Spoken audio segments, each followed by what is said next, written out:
I'll tell you what makes me feel so much better about Enzo Maresca pressing the self-destruct button.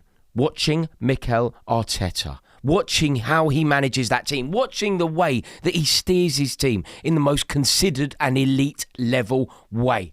The way that Arsenal beat Brentford was truly perfection. From their point of view, it is everything that they needed. They didn't need a pulsating 5-4. They certainly didn't need a statement 5-0. What they needed to do was prove that they could just get the job done in the most professional way. And the fact that he can do that, it really does cheer me up. Cheer me up off the back of watching my team get beat at Ellen Road. A professional dispatching of Brentford after a slightly shaky period. You know, people were questioning Arsenal. People were saying, is there a vulnerability? We saw them drop points at Sunderland. We saw them drop points at Stamford Bridge. And people were asking a question about them. Suddenly, bang, they put out a performance like that. Now, earlier, I spoke to a dear friend of mine, Harry Symeou. You know him from the Chronicles of a Gooner podcast. Spoke to him. He was at the game. And he said it was a bit dull. He said that there wasn't much going on. It was a little bit flat, especially after the energy in the London derby against us the other day. And we both concluded that was the perfect tonic for Arsenal. He was like, yeah, it was dull. And I went, that's perfect. He went, yeah, I'm saying dull in the most positive way. He went, yeah, I'm saying it was dull. I'm saying it was a little bit performative in the most positive way possible. It wasn't scary. It wasn't pulsating. It was efficient. It was a 2-0 win, a clean sheet for the first time in 5 games for Arsenal, by the way. It was everything that they needed it to be. And it has now been 18 games since they last lost. So anybody that was saying it was tricky for Arsenal, shaky for Arsenal, and I was one of them, by the way. I wasn't saying that they weren't going to win the league. I wasn't saying that they weren't favourites for the league. But I was saying, are we seeing a slight chink in the armour? Are we seeing a slight way for them to be dethroned? Are we seeing a world in which they could be caught? And then they put in a performance like that, a performance of the most professional quality possible. 18 games since they last tasted defeat. And fine, they might have laboured at times against Arsenal, especially that second half. Second half of the game, it wasn't great, was it? I've had it on earlier. It really wasn't great. Nothing much happened. You know, Brentford had their moments. They were launching sort of moments of attack. But ultimately, the bottom line is this. Their 5-point cushion over Manchester City is restored. And that is ultimately all that matters. You know, they dropped a few points here and there. But they turn up at Brentford. They have a heavily rotated team. And they basically dominate the entire match. You know, this isn't a struggling Brentford team. When we say Brentford, I think we immediately go, oh, well, Arsenal should be winning that. And on some level, that's true. But there is no guarantee. There is no guarantee. For the record, really want to mention this, but Brentford took points off us already this season. Like, they're a good side. They've beaten Liverpool. They've beaten Manchester United. They've beaten Aston Villa. They are a good side. They are most certainly no mugs. And Arsenal turn up playing effectively their second team, and they cruise it. And that is why we need to talk about their depth. Their depth is what sets them apart. You know, they started the game without Saka, without Eze, without Timber.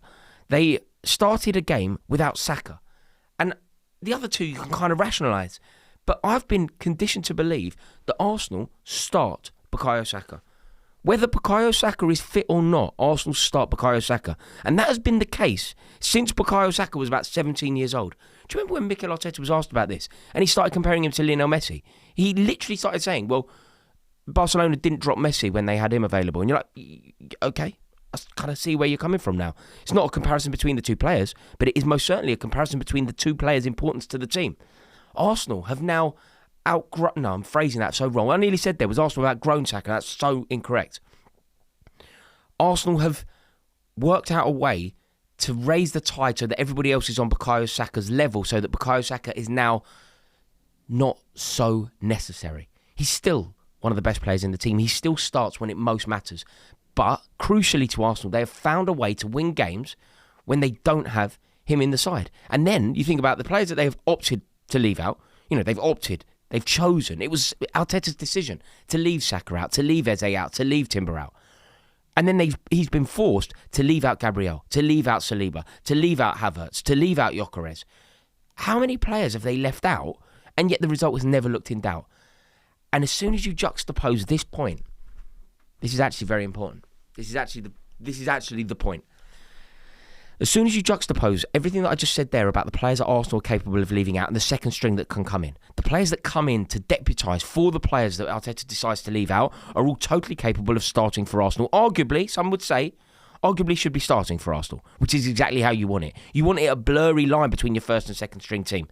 Think about the exact same thing that happened at Man City. Manchester City take off Nico Gonzalez against Fulham and almost totally collapse. They take off one player and they almost totally collapse. Look at what happened to us. Enzo Maresca, foolishly, has opted to manage Reece James's minutes in a game where Moises Caicedo is already banned. And we look a shell of the team that we were. Obviously, Maresca has got this so wrong. You do not manage the minutes of James when Caicedo is out. So as soon as we don't play our first team, as soon as we have to rely on the likes of Badiashile, we have to rely on the likes of Tosin Adarabioyo, it all goes to pot. Similarly, City, they take off Gonzalez, it all goes to pot. And the depth that they have is just phenomenal. And it's got to the stage now, I'll tell you what, Victor Gyökeres, Kai Havertz, Gabriel Jesus, whoever, right? Whoever, if you were friends with either of them, they'd all be saying something like this. When I'm fit, I'll start for Arsenal. Kai Havertz would assume that if he's fit, he'll start up front for Arsenal. Gyökeres would assume that if he's fit, he'd start up front for Arsenal. I think Gabriel Jesus would believe that he had a claim. And if the other two were out, so if Jesus got back and the other two are out, I think he definitely thinks he starts. He's wrong. Victor Gyökeres, the most efficient goal scorer in Europe last year, Victor Gyökeres is not good enough to dethrone the governor. And the governor is Mikel Mourinho. I'm being very serious here. Mikel Mourinho is the best centre-forward at Arsenal. I honestly believe that. And even if he's not, he's in the best form and you cannot drop him. Mikel Mourinho has made himself totally indispensable to the team. There is no way that we can pretend that Mikel Mourinho is the emergency striker. There is nothing emergency about Mikel Mourinho. Mikel Mourinho is a class act. I would be starting Mikel Mourinho. I'm not the Arsenal manager. Probably correctly. But if I was, Mikel Mourinho would be my centre-forward. I was arguing very recently that Mikel Mourinho is the most natural finisher at Arsenal Football Club. He's a class act. And there is no way that you can take that momentum from him. The way that he's forced his way into the team. He is giving Mikel Arteta such a headache. A headache in the glorious way, right? A brilliant headache. The headache that's kind of like, I don't know what car of mine I want to drive today, or my 50s don't fit in my wallet. I don't know what kind of headache Mikel Mourinho has given me because I don't know whether to play him or Gyökeres or Havertz or Jesus. But the answer is Mourinho. The answer genuinely is Mourinho. I don't think that Arsenal ever intended to play Mourinho as a striker, but his goal against Brentford, it's his fourth in 6 games as a centre-forward. And I tell you what, in the air, the geezer is lethal. It's his 8th headed goal since the start of last season.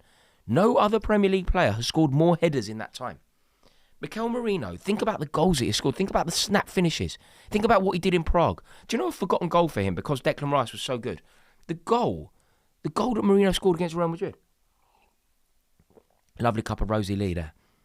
The goal that he scored against Real Madrid was brilliant. Absolutely brilliant. So I think that Mourinho has now made himself totally indispensable to the team. And it isn't only the goals. I think Arsenal play their best football when he's in the side. Arsenal play their best version of the game. Look at the goal they scored when everybody touched the ball. Arsenal are a better team when Mourinho is on the pitch. They're a better team with Mourinho than they were before Gyökeres got injured. The way that Mourinho unlocks the talent around him, I think he elevates everyone about him in a better way than Gyökeres. I haven't been particularly impressed with Gyökeres. Not that it matters. The goals are coming from everywhere else. And some from him. And I actually think Gyökeres can kind of do the job that he's supposed to do for Arsenal, which is the ugly job, the battering ram centre-forward job. There is a role for that. Arsenal in the past have been too beautiful, too silky, too full of guile, too full of craft, too full of beauty. They need an ugly battering ram centre-forward like Gyökeres sometimes. But it doesn't mean he's the best option. It means he's the best option for a particular game. The best option generally, in my opinion, is Mourinho. And in a game against Brentford, they didn't produce their best free-flowing football over the course of the game. Brentford did well. They didn't allow Arteta's team to build up the momentum, to build up the rhythm. But Arsenal just got the job done. And then they bring on Bukayo Saka and they eliminate any jeopardy. It was very, very impressive. Getting the job done, moving 5 points clear. That is the point of yesterday. And it was Mourinho who made it happen. It was Mourinho who made that work. And look, people are focusing on the bad news. There is bad news, more injuries for Arteta. And he was speaking about the fact that he thinks it's fixture congestion. And he's right. It isn't correct what's going on. It really isn't. But there's a lot of good news from Arsenal. Everybody seems to be focused. I saw that image of Saliba in the stands with his hand in his head. Like Ben White. Look at the contribution of Ben White. He's lost his place to Timber this season. But on his first league start since the opening weekend, everybody now goes, absolute player. On and off the ball, he's an absolute player. So, yeah, losing Mascara is obviously not good news, and we'll see how that plays out. The knock to Declan Rice, I imagine that has Arsenal fans with their hearts in their mouth. And again, we will see how that plays out. But I think the point of this is there's going to be injuries over the course of the season. There's going to be sendings off. There's going to be bookings. There's going to be moments. It's never, ever going to be plain sailing. But it's the Arsenal squad depth. And it's squads that win you leagues. Like, think about Manchester City as an example. And remember, Pep Guardiola and Mikel Arteta, they have shared knowledge over the years. How did Manchester City win the league? The easiest thing for me to do, right, is to go Kevin De Bruyne, Aguero, Haaland, and yeah, all of that is true. But think of the squad. Think of the contribution that Julian Alvarez made to Manchester City over the years. Think of the contribution that Ilkay Gundogan made to Manchester City from the bench. Like, there was a moment, I remember looking at Manchester City's bench, and Riyad Mahrez was sitting there. A player of Riyad Mahrez's qualities was sitting there. And you're like, okay, he could be arguably the best player in his position in the world. And he's on Man City's bench. That is how good they were. Suddenly, you're looking at Arsenal's bench, and Bukayo Saka is sitting there. Being able to turn to such qualities is what wins you titles. When you need to change a game, that is exactly what they needed to do yesterday. That is what happened. You cannot rely on 14 players to win you a league title. They needed an answer yesterday. They look to the bench. Saka comes on. He makes it 2-0. And Arsenal and Arteta have built this squad. They have built this squad for the depth. Because for too long, we asked the question, what happens if Saka gets injured? We asked the question, what happens if Saliba gets injured? Suddenly, they have answers to that. Suddenly, they have found a way to make it happen. There isn't a lineup that Arsenal could put out where you wouldn't expect them to win. Like, if you put out their second string, their total second string, whoever you believe that to be. So their second string, Trossard would start. In fact, Trossard might not start. Trossard would be in my first. Although maybe he wouldn't. I mean, Odegaard or Eze are in the second string. You almost always expect them to win. They have become the team that you can never bet against. And that team generally win the league. It's something that you could not say about Arsenal for a very long time. But they have undoubtedly become an efficient, elite machine from the top down. Decision-making by Arteta, carried out by every single player at the club. And I guess it even starts higher. I mean, Arsenal fans would have to educate me on this. But maybe Kroenke's making good decisions. It's stemming all the way through. It's a football club that demands excellence from everyone down, apart from, obviously, the Ashburton Army. Thank you for watching this video. I must say it was terribly painful to make. Will you do me a favour if you've enjoyed it? Please do click subscribe. It would be my honour to welcome you into this community. I love having the football back and forth. Let me know your thoughts in the comments section below. If you've really enjoyed it, give it a like and even some hype points. I wish you well and a good day. Ta-da.